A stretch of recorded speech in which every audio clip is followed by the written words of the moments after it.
देश में गर्मी का सीजन शुरू होने से पहले ही एयर कंडीशनर बाजार दबाव में आ गया है। आमतौर पर मार्च से कूलिंग प्रोडक्ट्स की मांग तेज होने लगती है, लेकिन इस बार ऐसा नहीं है। आपने ध्यान दिया होगा कि दिल्ली जैसे शहरों में भी फिलहाल बिना एसी के काम चल रहा है।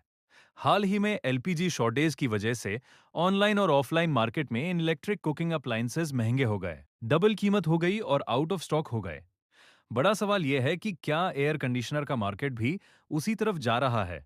बेमौसम बारिश ने शुरुआती एसी डिमांड को धीमा कर दिया है। दूसरी तरफ कच्चे माल और ईंधन की बढ़ती कीमतों ने कंपनियों मेकिंग कॉस्ट बढ़ा दी है। यानी बाजार एक साथ दो फ्रंट पर दबाव झेल रहा है।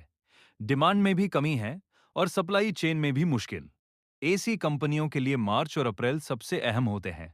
यही वो समय होता है जब डिस्ट्रीब्यूशन नेटवर्क में स्टॉक भरता है और रिटेल मांग तेज होती है।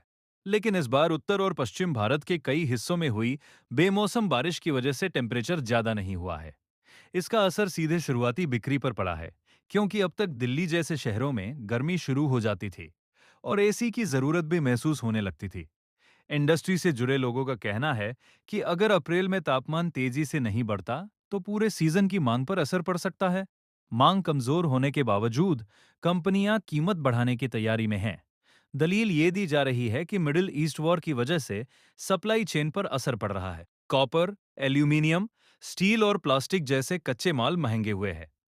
इसके अलावा रुपए में कमजोरी और लॉजिस्टिक्स लागत ने दबाव और बढ़ाया है। इंडस्ट्री के प्रोजेक्शन के मुताबिक इस सीजन में एसी की कीमतों में 5% से 15% तक बढ़ोतरी देखने को मिल सकती है।